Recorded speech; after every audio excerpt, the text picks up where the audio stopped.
Agradecemos a oportunidade de estarmos aqui mais uma noite, que possamos aproveitar desse momento, dessa troca, para absorvermos um pouco mais dessa doutrina tão esclarecedora e consoladora. Que o nosso irmão que fará uso da palavra seja intuído pela espiritualidade amiga e que todos nós possamos aproveitar o estudo da noite. Graças a Deus e que assim seja. Rogério falando do poder dos sonhos.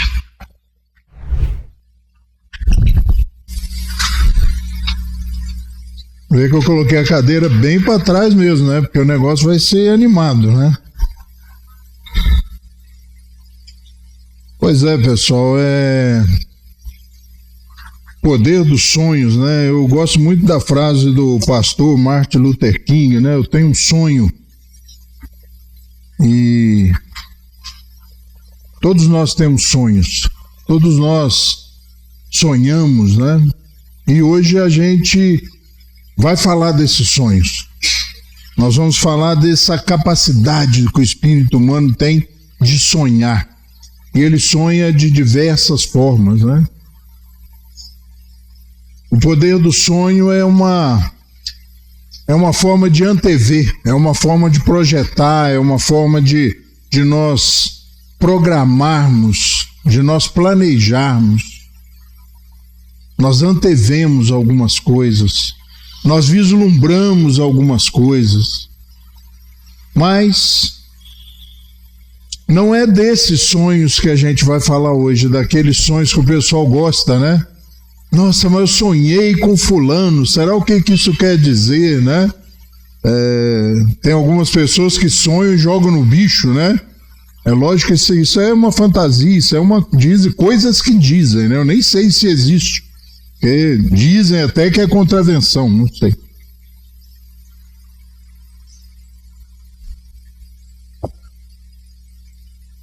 Eu sonho de umas formas muito interessantes. Eu já tive um sonho um dia com uma pessoa que nós trabalhávamos juntos numa associação espírita durante muitos anos. E eu tive um sonho com ele muito impressionante, muito marcante. Sabe, aqueles sem muita fantasia, aqueles muito reais. E no outro dia eu cheguei na empresa, porque eu também trabalhava na empresa dele, e disse a ele, mas o senhor não me dá sossego nem à noite, né? E ele diz assim, pois é, trabalho não pode parar. Aí eu falei assim, mas o senhor sabe do que eu estou falando? Lógico. Eu já tinha estudado um pouquinho o espiritismo e eu soube, né, do que ele falava. Dessa capacidade que nós temos de agir quando desligados parcialmente do corpo físico. E eu não me assustei muito, mas fiquei muito intrigado, por ele saber do que se tratava. Para nós começarmos a nossa conversa, não é sobre esse sonho que nós sonhamos quando estamos parcialmente desligados do corpo físico, ou seja, dormindo. O corpo está se refazendo, o corpo está se recompondo e nós, espíritos, damos no pé. Eu costumo fazer algumas preces bastante precisas assim antes de dormir, convoco o meu amigo espiritual para que ele esteja a postos, pronto, porque eu vou dormir. Porque se ele não tiver a postos, pronto, me aguardando, eu tenho receio de não ir para onde eu deva realmente ir e para onde eu preciso ir. E às vezes quando eu demoro a dormir, eu planejo, faço minha prece e demoro a dormir, eu me apiedo dele e falo assim, pô, deve estar me esperando, né? E eu imagino que ele, por ser próximo a mim, ele deve ser um pouco impaciente também, e eu imagino ele sentado ao pé da cama, batendo o pezinho, mas você não vai dormir, rapaz, vamos, eu tô te esperando. Como é que é? Eu não tenho tempo a perder. Eu acho que o espiritismo, às vezes, sabe, às vezes não, desculpe, não é às vezes. Eu acho que a gente tem que tirar o espiritismo dessa prateleira muito alta, desse religiosismo muito alto. Ah, o amigo espiritual vai ficar chateado comigo, os mentores vão ficar chateados comigo. aquele tal espírito vai ficar chateado comigo. Se ficar, é prova que ele nem é tão superior assim, né? Então não se preocupe com isso, coloque em prova, coloque em dúvida, sabe? E bom humor. Bom humor, eu acho que essa ironia mais fina, ela é interessante, ela faz a vida ficar melhor, ela faz a vida ficar mais gostosa, menos pesada, menos dramática. Eu gosto dos oradores mais diretos, mais naturais, mais incisivos.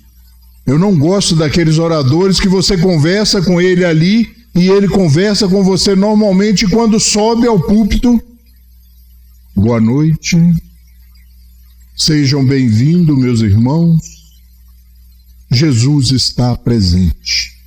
E aí eu pergunto, a quem eu estou ouvindo? Se é aquela pessoa ou se é um personagem. Sabe, falar de espiritismo, falar de vida, falar de religião, falar de qualquer assunto necessita de espontaneidade, de naturalidade. Vir ao centro espírita é um ato de felicidade, um ato de espontaneidade, né? Eu brincava que eu fiquei durante muitos anos no portão do Bezerra de Menezes, da Associação Espírita Bezerra de Menezes, e a gente brincava percebendo que as pessoas vinham lá conversando, tranquilo, né? Aquele estilo meio italianão, assim, balançando, conversando, e quando iam se aproximando do braço, do centro, eles iam fechando os braços, entrando num processo de introspecção. E quando chegava no portão, eu saudando as pessoas ali, né, com a minha simpatia, assim. Acho que eles escolhiam mal os porteiros da casa, mas tudo bem. Boa tarde, meu irmão. A palestra lá era às 2h da tarde, né, Anjo? Boa tarde. A pessoa fala assim, boa tarde. Nossa, locutor de FM. Tudo bem com você? Mais ou menos. Ou seja, se eu vim no centro é porque o negócio não está muito bom. O negócio está mais ou menos. Não, que negócio é esse? É um local de alegria, de extroversão, de nós falarmos, de nós pensarmos. É uma escola. É um local onde Kardec nos trouxe e nos impulsionou a vir e nos estimulou a vir através das perguntas e respostas. Nós vamos lá para aprender, para conhecer, para saber. Para continuar, nós não vamos falar desse sonho e muito menos desses. Embora eles sejam importantíssimos, principalmente para mim, eles sejam às vezes assim, né,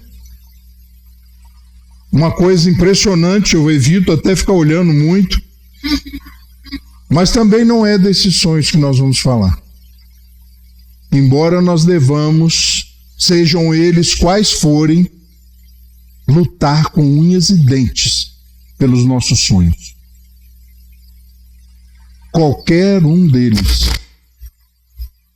Devemos segurar firme nos nossos sonhos e fazer com que eles se transformem em realidade. Essa é a intenção do sonho, esse é o valor do sonho.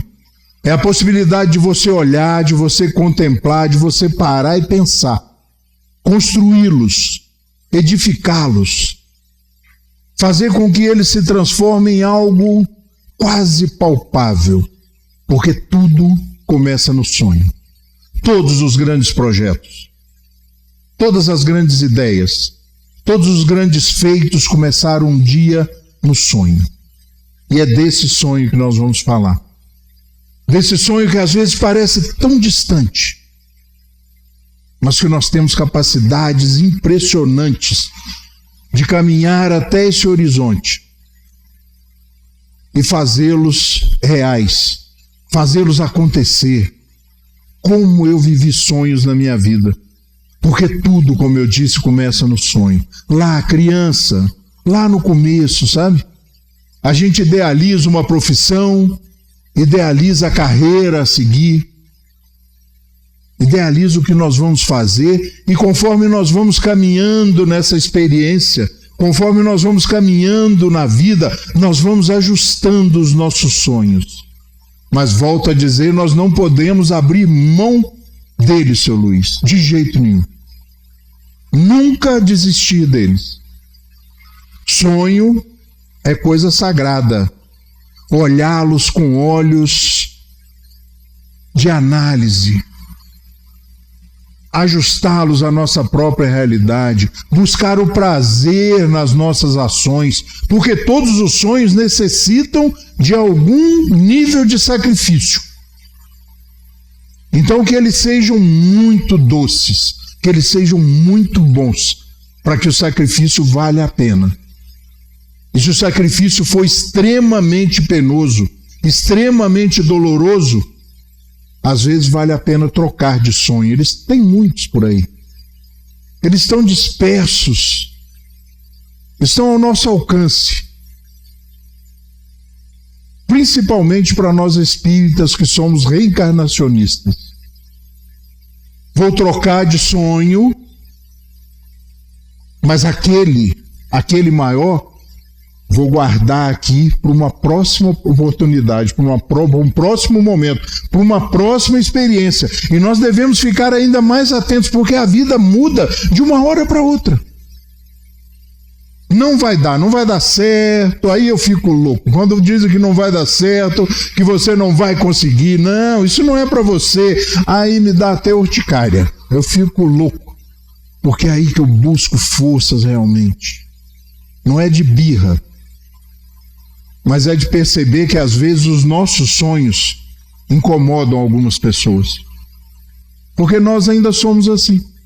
A realização de alguns sonhos, mesmo daqueles mais próximos, às vezes nos incomodam. E nós vivemos isso dentro da oficina da família. O sucesso de um distante, Valéria, não nos incomoda. Bill Gates não nos incomoda. Os grandes milionários, as grandes estrelas não nos incomodam, mas aquele que está ao nosso lado, aquele que estudou junto, que caminhou junto, que cresceu junto, que mora no mesmo bairro, na mesma rua, como ele se atreve a sonhar, a realizar sonhos, a crescer mais do que eu, a conseguir aquilo que eu não consegui? Esse é o momento do que nós, na grande maioria, caminhamos, né? E quando eu olhei um dia, era parte da manhã, eu lembro que estava frio, e 2 colegas, devia ter uns 7, 8 anos de idade, eles entraram correndo pelo corredor lateral da minha casa, lá ainda em Belo Horizonte. Falou, vem aqui para você ver que coisa, olha, um monstro. E eu saí correndo, aos 7 anos, o anúncio de um monstro na nossa rua.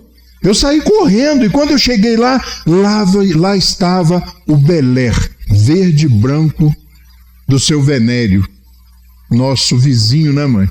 Morava do lado da nossa casa, e eles eram, ele e o filho dele, Valéria, pescadores. Eles iam para o Rio São Francisco, pescavam, ficavam lá uma semana na fazenda, no rancho, eu não tenho os detalhes, eu era muito criança, e a mala desse Beler estava aberta, e lá estava um surubim, que para mim era realmente um monstro, um peixe, Ângela, gigante na mala do carro, e eu pequeno, o peixe ainda era maior ainda, porque eu era muito pequeno, embora seja difícil de acreditar que um dia eu tenha sido pequeno, o peixe era um monstro. E eu fiquei olhando para aquele animal até que fecharam a mala, depois de tirá-lo e levá-lo para dentro de casa. E eu sonhei naquele momento. Eu vou pegar um peixe desse, eu vou pescar. E naquela hora surgiu na minha cabeça, não sei de onde, a vontade de pescar. E eu quis pescar. E a vida passou, eu fui para a Vargem das Flores, uma represa ali em Belo Horizonte mesmo, aos 10, 11 anos, eu já pescava com uma família próxima, os Gadones, uma família de italianos que tinha lá perto da minha casa, que tinham muita grana, perto da nossa grana. Eu ia com eles de Kombi, quase todo final de semana, Ângela, pescar. Mas eram só acarás, tilápias, lambaris, todos pequenos, nada próximo daquele monstro. Mas não tinha frustração, porque o peixe era pequeno, mas eu estava crescendo. A cada mês, a cada semestre, a cada ano, Wagner, eu crescia. E o sonho ali. E eu fui crescendo, virei pescador. Primeiro aqueles maus que mata o peixe e traz para casa para comer. Até que um dia minha mulher falou assim: para que trazer esses bichos lá do Pantanal? Da Argentina, do Uruguai, do Chile. Eu pesquei em todos esses países. Durante anos. Vocês parecem crianças que quebram os brinquedos e depois lamentam pelo brinquedo estar quebrado. Vocês estão matando o brinquedo de vocês, ela me disse. E naquele momento eu parei e falei, E ela, para complementar, disse: ali, na Vila Amélia, no Bom Pastor, tem peixes iguais a esse, muito mais barato. E eu virei pescador esportivo. E o sonho não parou. Até que nós começamos a pescar alguns peixes um pouquinho maiores. Em campeonatos mundiais, campeonatos sul-americanos, em vários países. Mais de 50 vezes eu fui ao Pantanal. Tudo por causa de um sonho. Tudo por causa de um peixe. E eles foram crescendo. E eles foram ficando mais raros. Até que eu falei: chega. Como? Agora? Sim.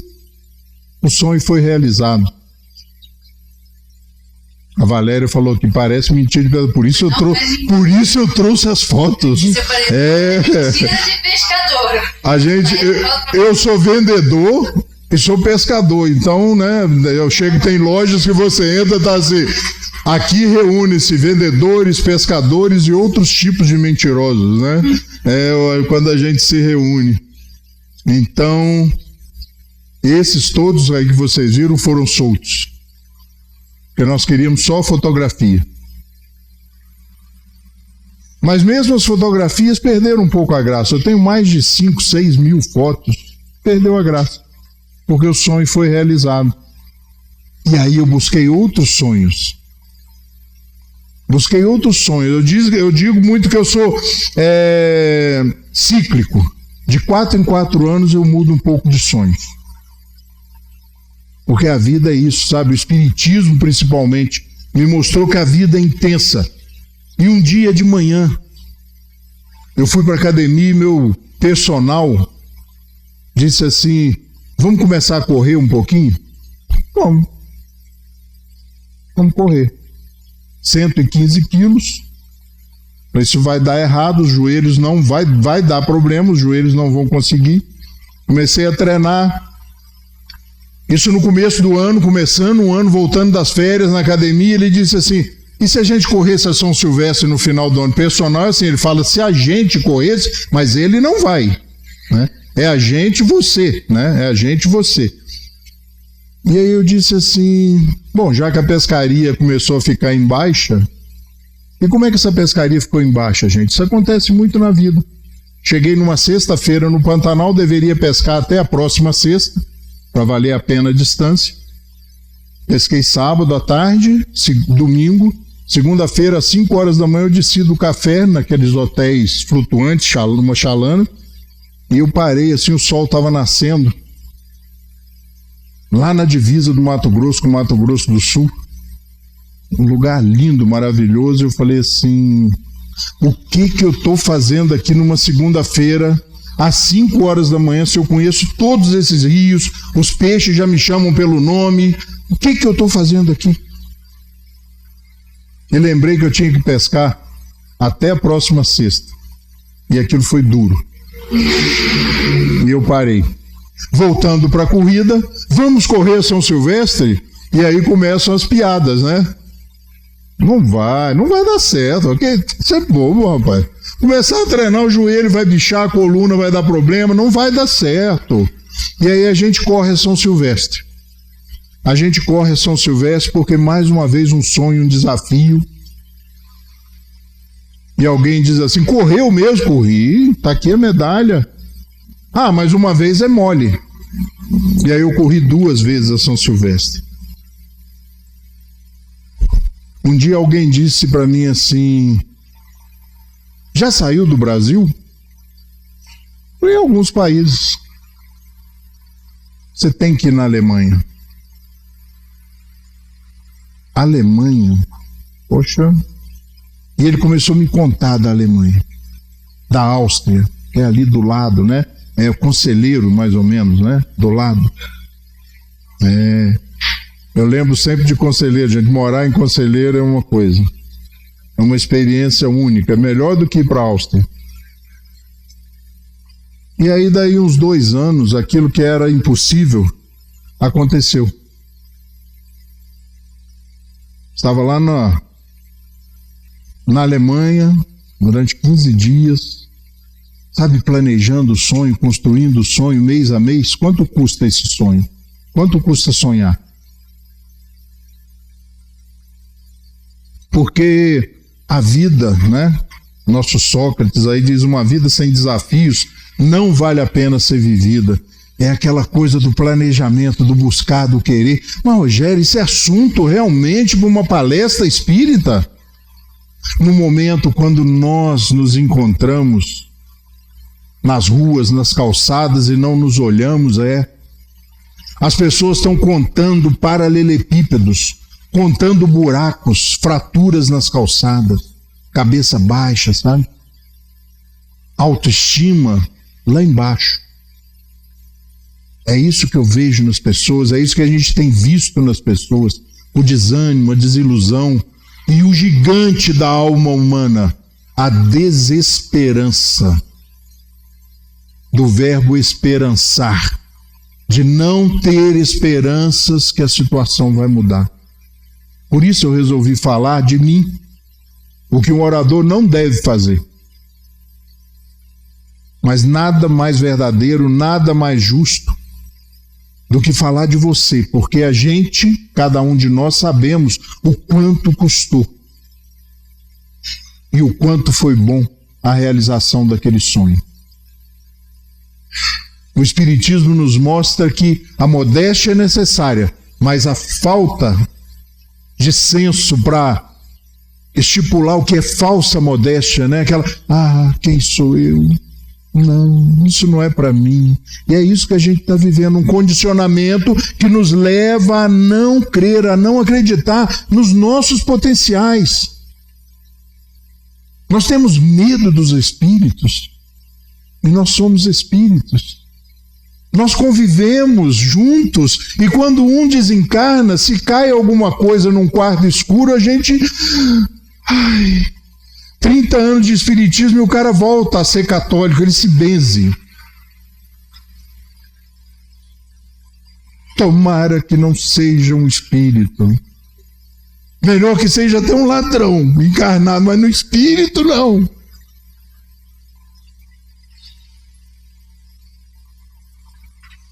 A gente precisa um pouco, sabe, às vezes, de adrenalina, de disposição, de desafio, de correr alguns riscos.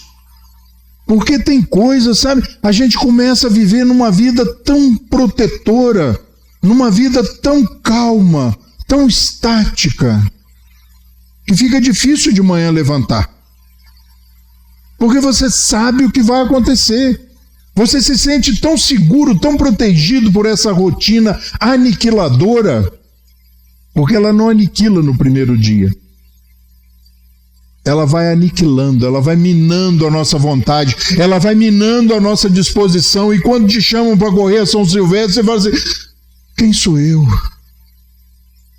Vamos aplicar um passe? Não, eu vim aqui para tomar passe. Quem sou eu para aplicar passe?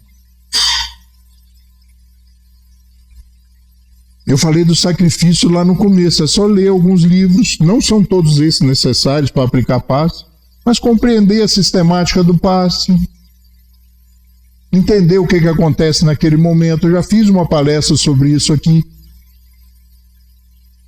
E se dispor, falou, eu vou aplicar passe. Até porque um dia ele falou na palestra dele que quem aplica o passe, automaticamente, por consequência, está envolvido no passe e sai muito mais, às vezes, beneficiado do que quem tomou.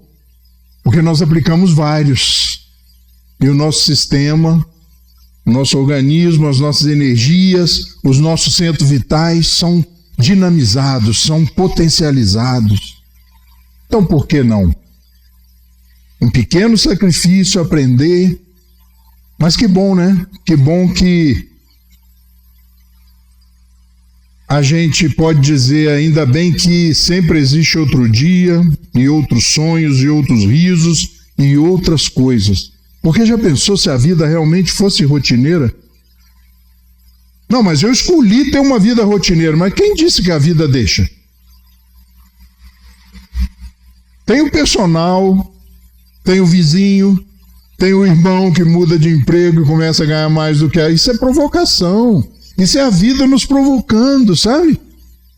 Ah, mas eu não tenho inveja. Não, é um processo natural. Ela só tem que tomar cuidado para ela não virar patológica. Mas quantas e quantas vezes eu vejo uma coisa, assisto uma coisa e falo assim, eu quero isso para mim. Como é que faz para virar isso? Como é que faz para aprender isso? Como é que eu faço para fazer isso? Como é que eu faço para ser isso? Isso é o que? Vontade de quero ser?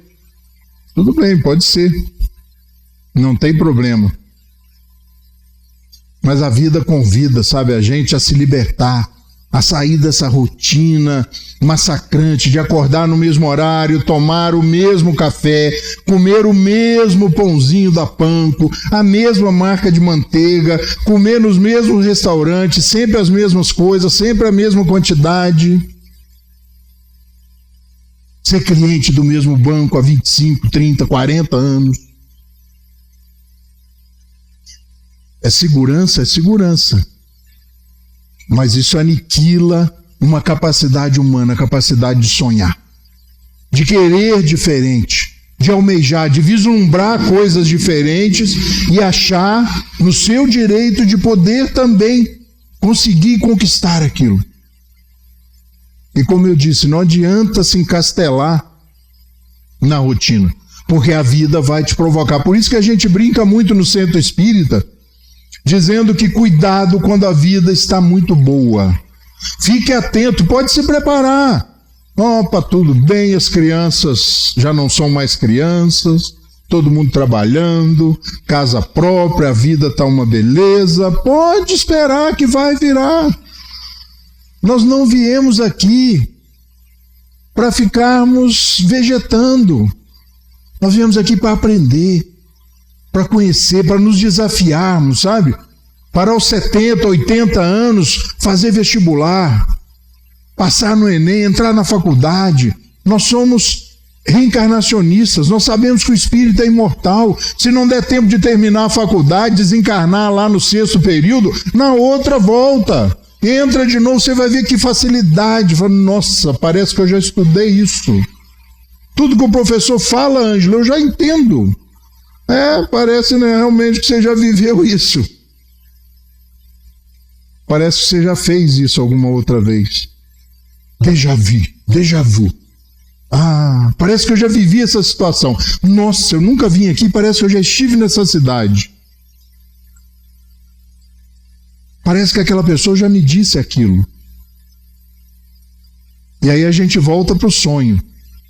Você vai dormir super ansioso. Amanhã eu vou para o interior de São Paulo, eu tenho uma palestra lá em Campinas, nossa, naquela empresa, e vai dormir, levanta de manhã, pega um avião, chega em Campinas, pega um Uber em direção à empresa, e quando o Uber entra na rua da empresa, você fala assim, nossa, parece que eu já estive aqui.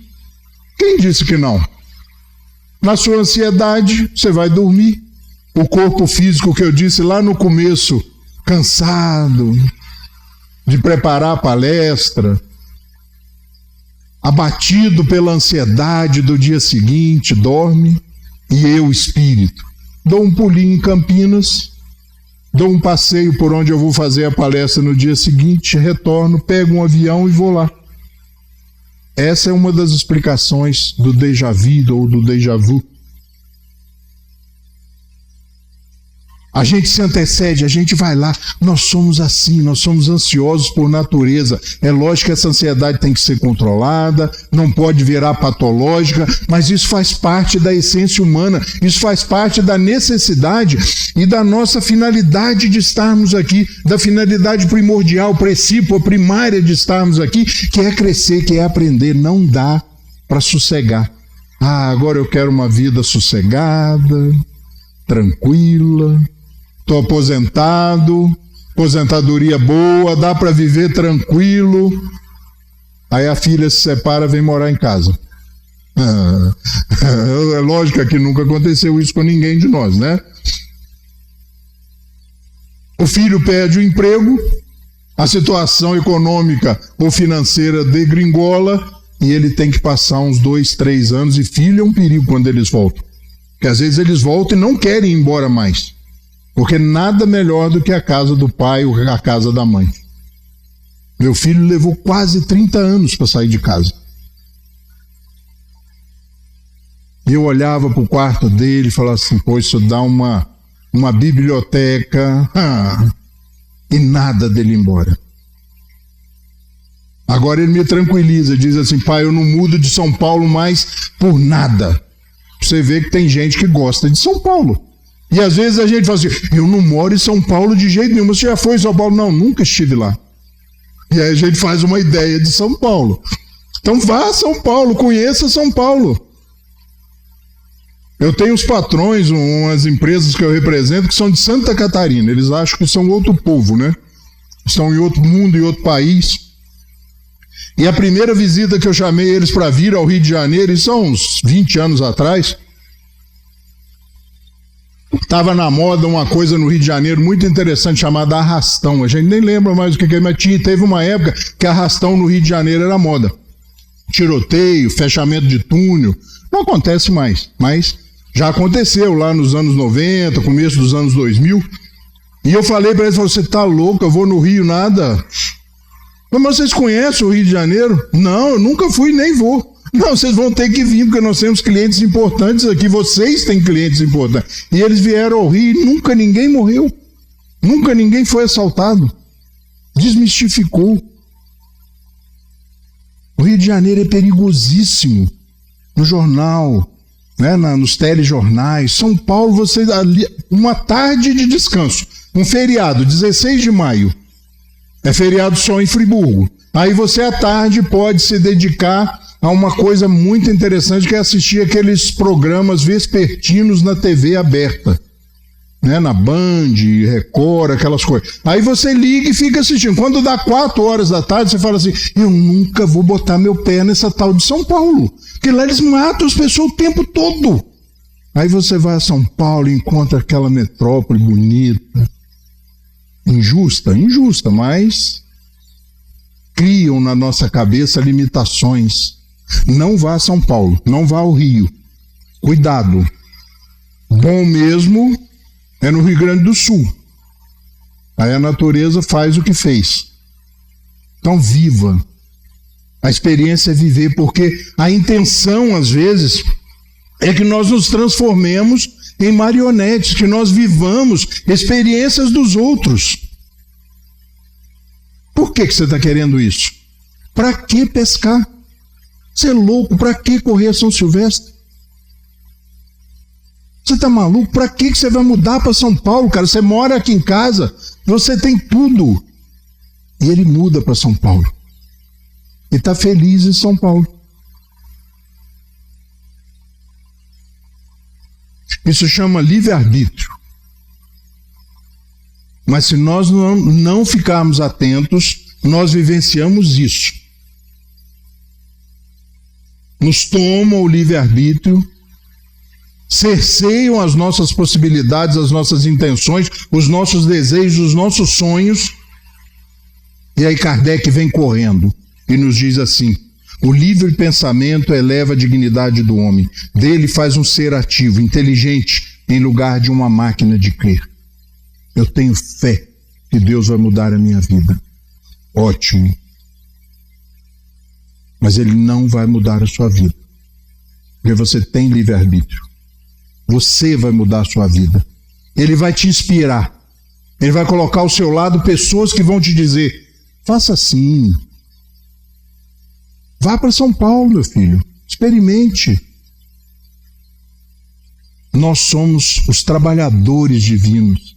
Nós falamos para as pessoas. Nós agimos nas vidas das pessoas. Nós chegamos ao ponto de querer que Deus resolva conta de luz, gás, água. Que Ele avie ou dê solução numa receita farmacêutica.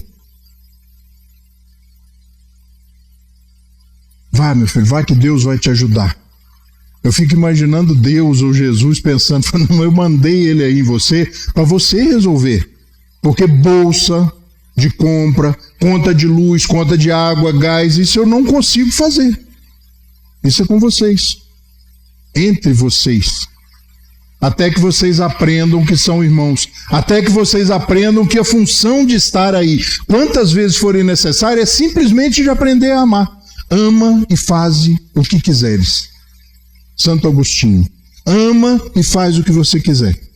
Porque quem ama não erra. E aí a gente pensa se realmente a gente já aprendeu a amar. O livre pensamento eleva a dignidade do homem. Dele faz um ser ativo, inteligente, em lugar de uma máquina de crer. Eu tenho orado tanto para arrumar um emprego. Não adianta. Na atual situação do mundo, não funciona. Experimente algumas coisas inovadoras, mandar o currículo, perguntar aos amigos, visitar algumas empresas. Costuma funcionar, e costuma funcionar rápido, hein? Friburgo tem um dos índices mais baixos de desemprego do estado do Rio de Janeiro. É um perigo procurar emprego. Porque acha. A gente costuma brincar lá no abrigo: talvez você não ache o emprego que você quer, que você deseja, o salário que você acha que merece. Mas qualquer salário, qualquer emprego é melhor do que o desemprego. Às vezes dá para ficar ali, segurar aquele sonho do emprego por 1.800, por 1.500, mas pegar, lembra lá no começo que eu falei? Pega o grande sonho e bota ali do lado. Na primeira oportunidade, na primeira chance, busca o grande sonho, busca o melhor emprego, busca a felicidade, busca o que você quer. E nós espíritas temos um caminho facilitador para tudo isso. Mas a gente acha que é sacrifício. São as obras fundamentais da doutrina espírita, que começa nesse livro que o Centro Espírita Friburguense está presenteando para a gente aí há meses, O que é o espiritismo para aqueles que estão vindo pela primeira vez? Fala assim: esse cara é doido. Aqui Kardec nos fala o que é o espiritismo. Ele não pergunta, ele diz para a gente o que é o espiritismo, e lá no final ele diz assim: depois disso tudo exposto, se você achar interessante, estude a doutrina espírita. E aí é o Livro dos Espíritos, o Livro dos Médiuns, o Evangelho, o Céu, o Inferno e a Gênesis. Eu levei uns 5 anos para decorar essa ordem. Depois a Revista Espírita, que consequentemente ele, achando que tinha pouco trabalho, ele, Kardec, achando que tinha pouco trabalho, paralela à publicação dessas 6 obras, ele publicou 12. Melhor, vou voltar atrás, porque não são 12 fascículos. Ele publicou 136 revistas espíritas durante 136 meses, sem faltar nenhum. E mesmo depois de desencarnado, ele publicou mais um, porque ele já tinha o do mês seguinte pronto, e só tiveram o trabalho de publicar, depois do desencarne dele. Isso foi condensado, viraram 12 livros. Então como é que eu conheço a doutrina espírita? Eu só conheço esse caminho, que é estudando, lendo as obras fundamentais. Para quê? Para fazer palestra? Não. Isso mudou a minha vida. Eu já disse aqui em várias palestras, aos 17, vou voltar um pouquinho, aos 16, 17, 18, 19, tinha tudo para dar errado. E estava caminhando para o caminho de dar errado. E aí a vida convida. Em 1983, eu faço aniversário. Minha namorada de então, que é hoje minha esposa, a gente vai completar agora dia 8 de dezembro, 40 anos de casado. Eu casei aos 21 anos de idade, isso é a vida agindo. Vamos casar esse cara, porque senão vai dar errado. Vamos tirar ele da rua, porque senão vai dar errado. Ela me dá um livro. Eu nunca tinha ouvido falar em espiritismo. Tinha ouvido um colega falando que era kardecista. Eu também só achei estranho o nome, mas depois eu fiquei sabendo que nem existe, né? Alguém kardecista. Mas tudo bem. Depois descobri que ele era espírita, na realidade, ou estava virando espírita, porque ele ainda não sabia a diferença. Ainda se intitulava kardecista. E ela me dá um livro, eu começo a ler esse livro aos 19 anos de idade, fico muito doente. Sem fazer a ligação de que em um cara aos 19 anos, gente, ficar doente é grave, porque ninguém, né, normalmente fica doente. E aí eu chego na casa da sogra, amarelo, com ânsia de vômito, mal, uma semana já mal. E ela diz assim: vamos no centro espírita, porque hoje tem receituário. Sogra, antes do casamento, não se contraria. E eu fui rezando.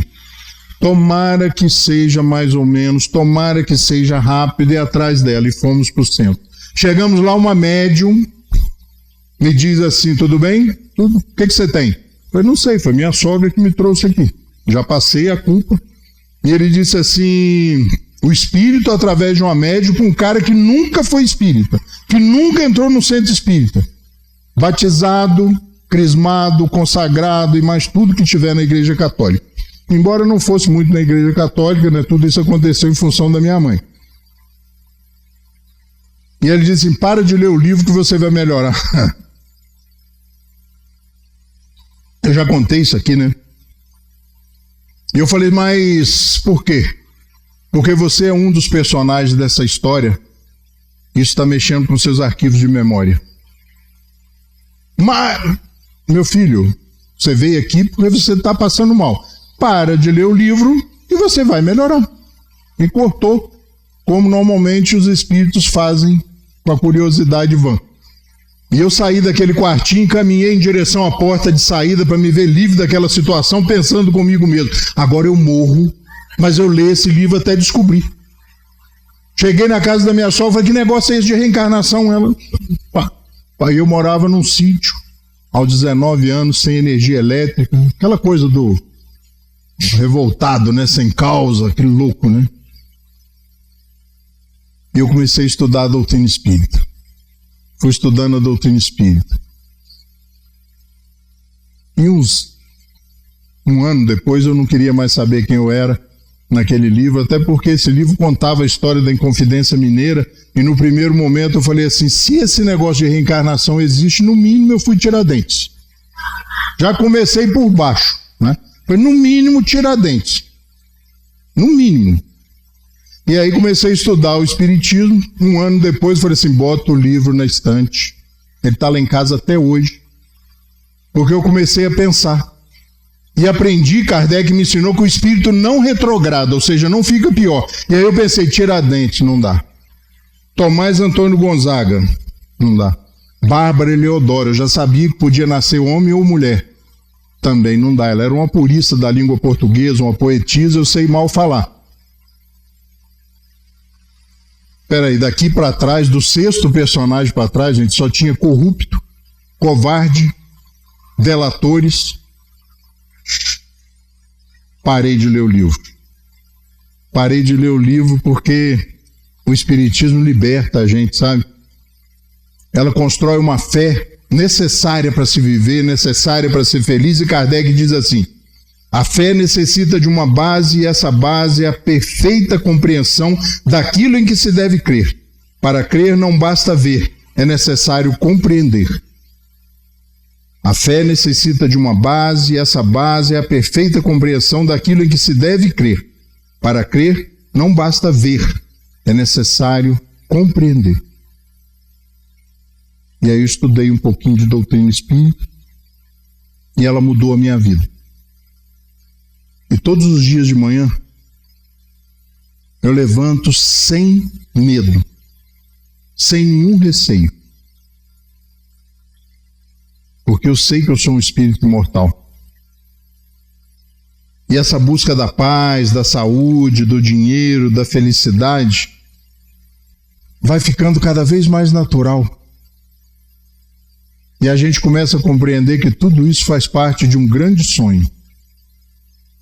Que a gente vai sonhando de encarnação em encarnação, até chegar um momento em que nós cumprimos a grande recomendação cristã de aprender a amar.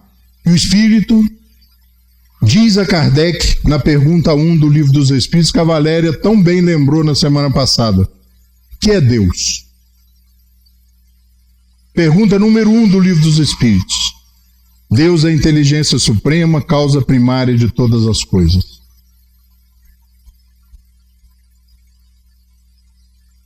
E aí a gente começa a estudar e fala assim, só faltam 1017. Perguntas, mais os desdobramentos, mais os comentários, mais as notas de rodapé. Se for a tradução do Herculano Pires que a gente usa aqui na Casa Espírita, tem muita nota de rodapé, mais de 150. Eu ia me atrever a dizer que são 171, mas não tenho certeza. Todas essas outras 1017, que o Livro dos Espíritos tem 1018 questões, na conformação atual, são para explicar essa primeira. Todas as outras têm a função de fazer a gente entender essa primeira, que é Deus. Deus é a inteligência suprema, causa primária de todas as coisas. Falar, agora eu já entendi. Não, você não entendeu. Vai ser necessário viver. Vai ser necessário experimentar. Vai ser necessário vivenciar. Porque quando todos os homens estiverem convencidos de que Deus é o mesmo para todos, de que esse Deus, soberanamente justo e bom, nada de injusto pode querer, que não dele, porém dos homens vem o mal, todos se considerarão filhos do mesmo Pai e se estenderão as mãos uns aos outros. É grande, né, o pensamento? Não tem problema.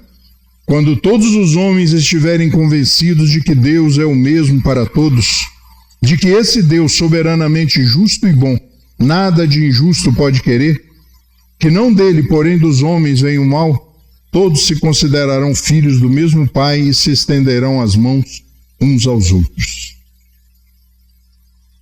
O mundo está nas nossas mãos. A nossa vida e a vida de cada um de nós está nas nossas mãos.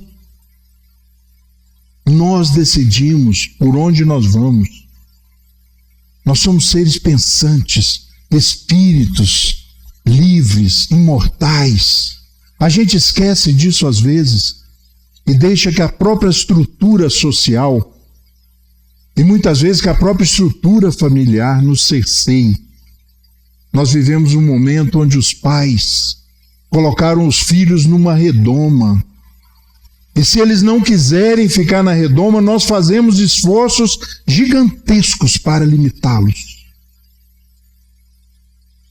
A proposta cristã é que nós quebremos o aquário, quebremos a redoma, ensinemos a essas crianças viver lá fora.